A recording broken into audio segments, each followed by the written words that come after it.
Women all over the world are championing environmental initiatives, activating change, and nurturing our environment like one of their own brood. Entrepreneurial Women with Purpose are celebrating women across Marlborough, New Zealand, who are leading our community as environmental guardians. Our podcasts are full of action-oriented takeaways, so be sure to have your journal as we delve into their stories and celebrate their passions.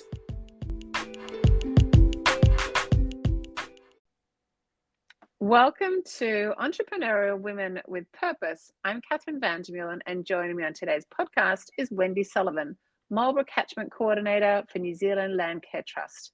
In this series of podcasts, we are celebrating women who are environmental guardians and leaders in Marlborough who are actively creating positive environmental impact through their work, community projects, and passion projects. How are you, Wendy? I'm good, thank you. How are you? Good. So lovely to have you share this space with us. I always start with a big and hairy question. Who is Wendy Sullivan? Well, my elevator pitch is that I work as a catchment coordinator for New Zealand Land Care Trust, and our mahi involves supporting farmers and growers with their environmental projects. But for me, caring for the environment is a lifestyle choice as well as a job. And I have a few other contracts on the go, so I do a little bit of work for council and for a farmer catchment group. I also work as a bar manager at our local boating club and do volunteer work for Kaipupu Sanctuary as their chairperson. I'm on the board for Picton Dawn Chorus and at Picton Little Theatre. So I love having a diverse lifestyle. That is a very diverse lifestyle and so many hats. I thought I had a few hats, Wendy, but there is a lot of wonderful hats in there. So Wendy, can you share what your call to adventure to doing the meaningful work that you're doing today through New Zealand Land Care Trust? I think it started back when I was a child. I spent my childhood watching Our World documentaries and getting really excited and passionate about lions and tigers and all the things that were on Our World. And I'm really embarrassed to say it hadn't crossed my mind that New Zealand wildlife was equally as exciting and also equally as vulnerable. And then one day when I was in my late teens and scouting around for a job, I read the Black Robin story. So if anyone hasn't read about the Black Robin story, back in the, I think it was the 70s, it's really inspirational, bringing back the black robins from 5 individual birds to now, I think, there's over 200 of them. And I realised from that point on that, you know, there was a whole new world out there for me to charge into. So I headed off to university, did a master's in conservation and ecology, and then worked for DOC for 20 years.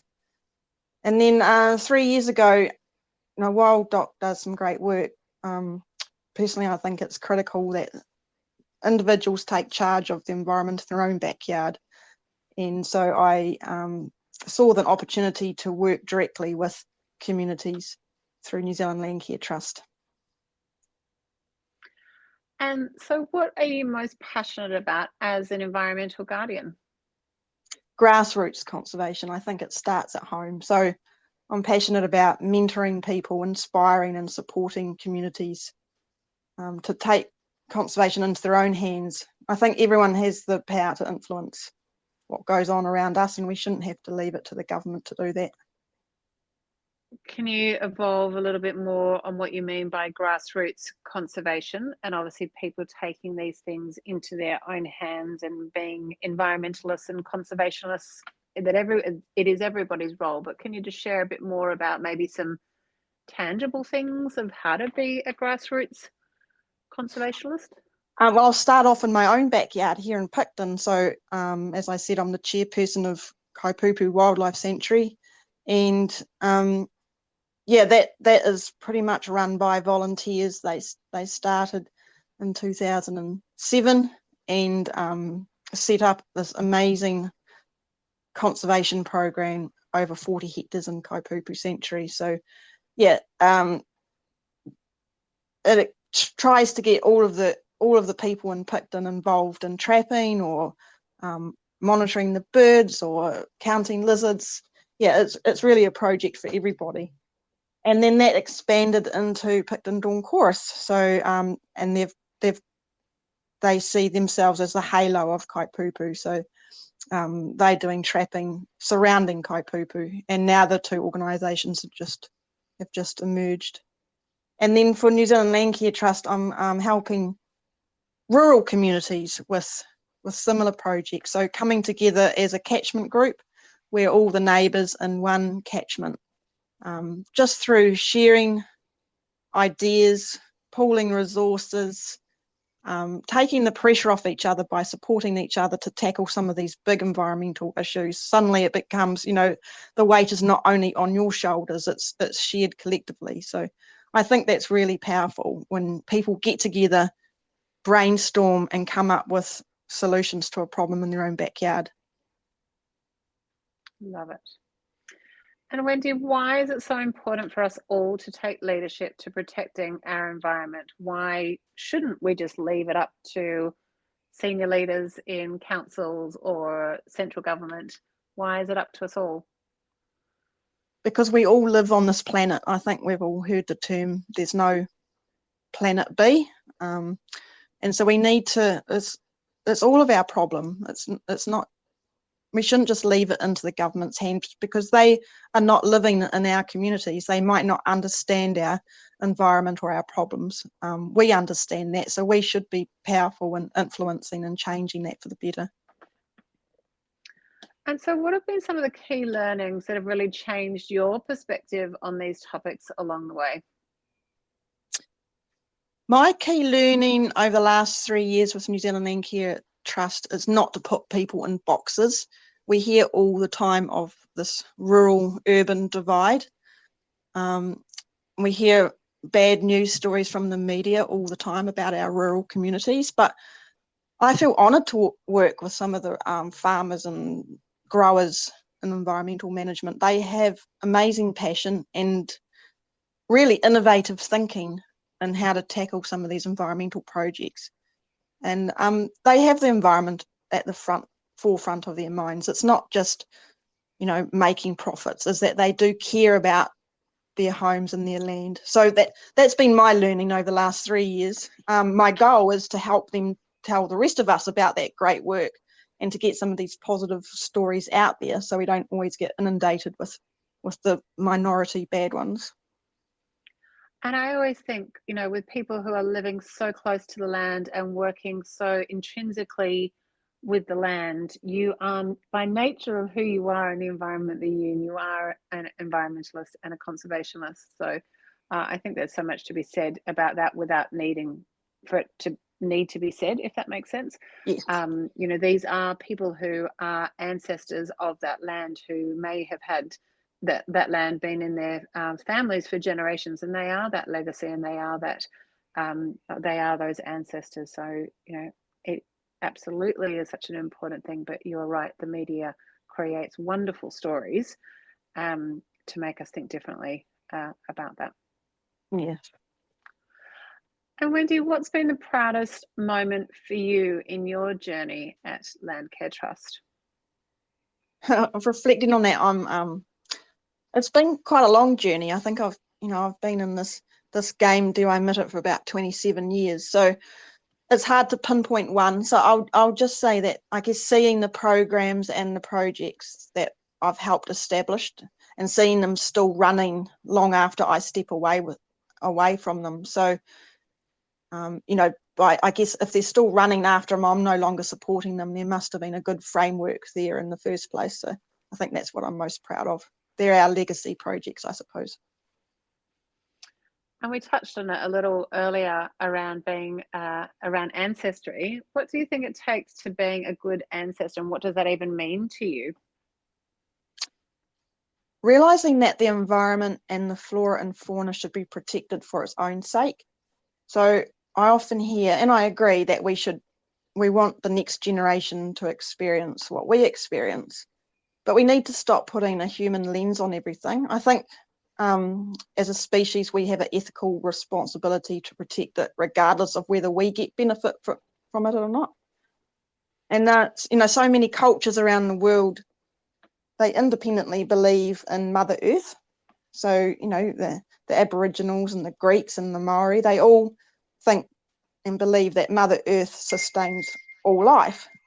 So, you know, if people followed that train of thought, protecting the environment would become more natural, because we're looking after our mother after all. So I reckon we, on Mother's Day, should plant a tree to give gratitude to our Earth Mother, as well as giving flowers to our Earth Mother.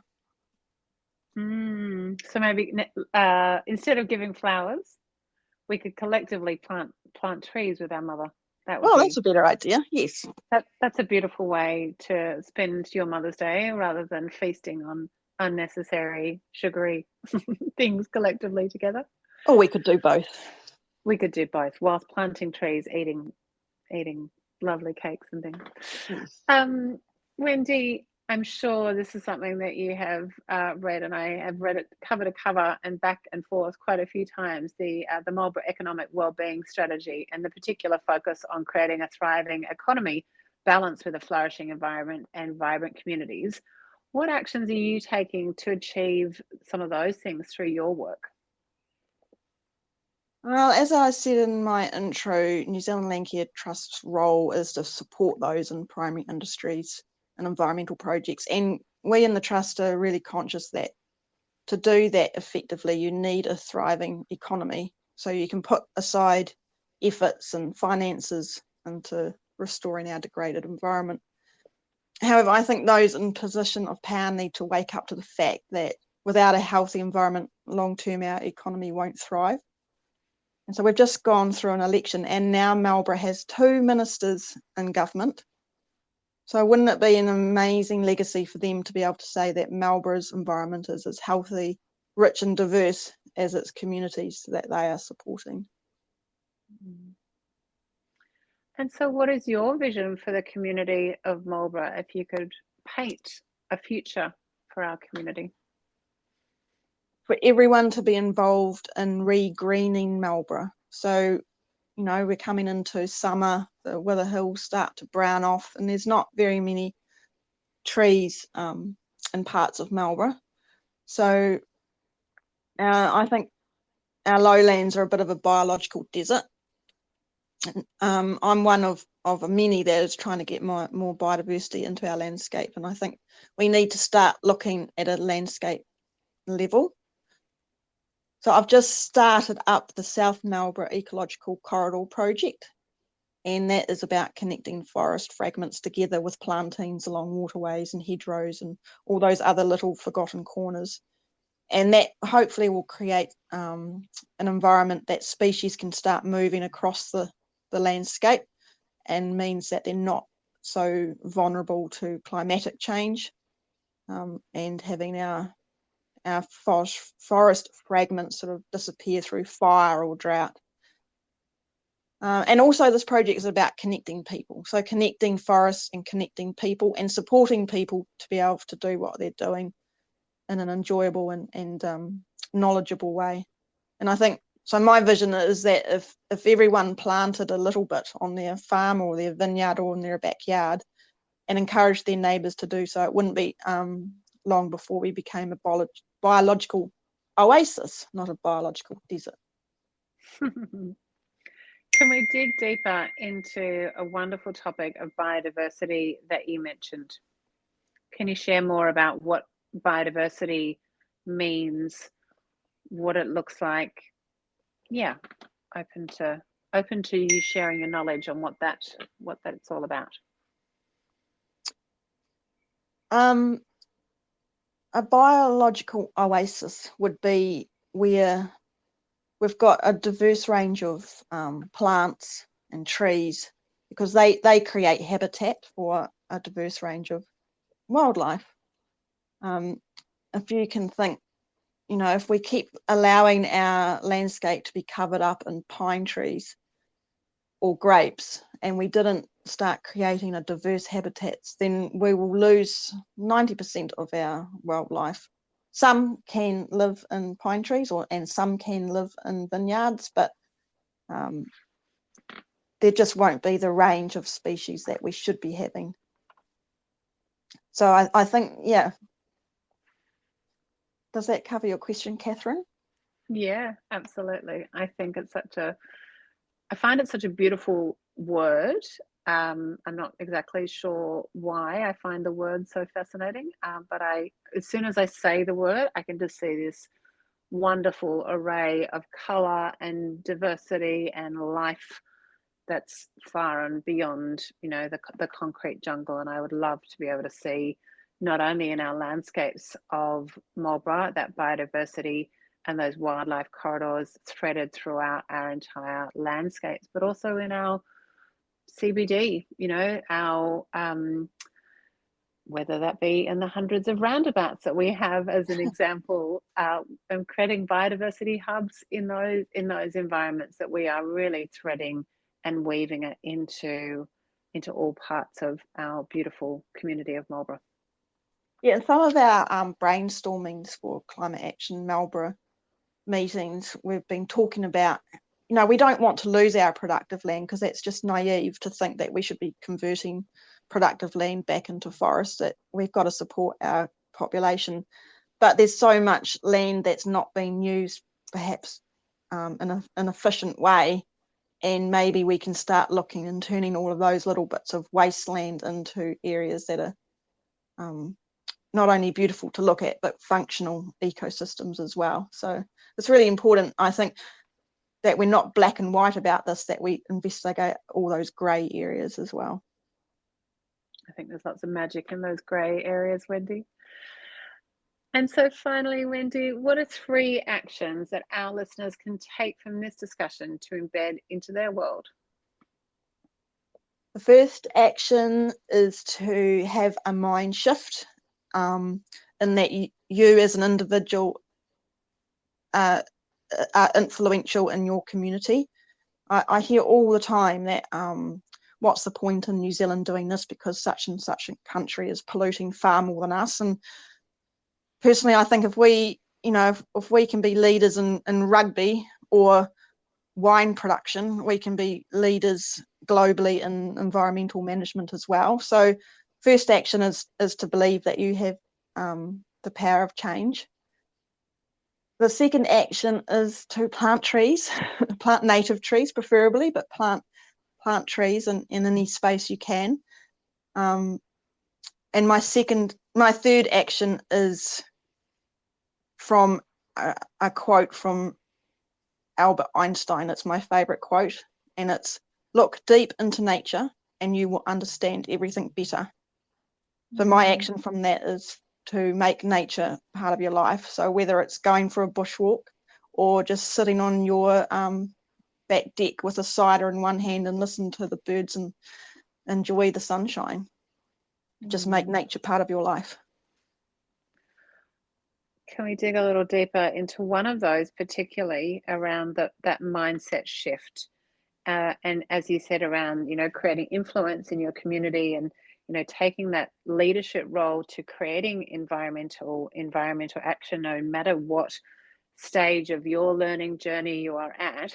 How do we even start by that mindset shift? Is that mindset shift around educating ourselves on topics? Is it about spending more time in nature?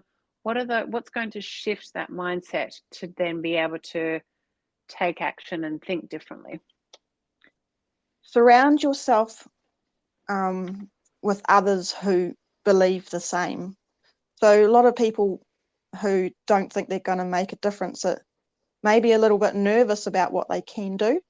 But if you join a community group or a catchment group, or even your colleagues who are all talking the same language, and get that peer support, and then you can see what other people are doing and other people are talking about, suddenly is, the problem's not so big, or the ideas start flowing. You can start brainstorming different ideas. So all good community groups came from one person going, hey, what about if we did this? And there'll be a whole lot of other people out there that go, that's not going to achieve anything, that's just silly. And then just by getting a couple of people to do it, and then they'll attract a few more, and suddenly you're creating social norm about it's the right thing to do and it's a fun thing to do. So I think just surround yourself by other people who've got positive energy and want to take action. Yeah, and I've particularly seen that this year with our work with Climate Action Marlborough and the people that are now surrounding around that project of a collective mission, and the organizations that we're able to connect with and create pathways. And, it's all based on values aligned people coming together for a collective mission. Even this week, I've been last week, chatting to lots of organizations around our community. And even a year on, compared to the conversations we were having last year, there is a very different level of knowledge and appetite and discussion on so many of these topics that I'm really excited to see where our wonderful community of Marlborough can really band together to take even deeper action. Wendy Sullivan, thank you so much for sharing your world and your wisdom with Entrepreneurial Women with Purpose.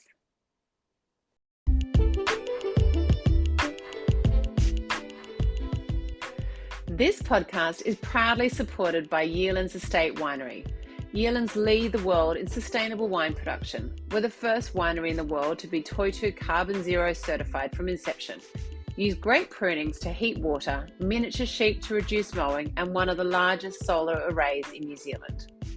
With a rigorous biodiversity plan in action, Yealands are on a mission to plant 1 million native trees and become an eco-sourcing hub for the region. We are grateful for the support of Yealands to celebrate these women in our wonderful community of entrepreneurial women with purpose.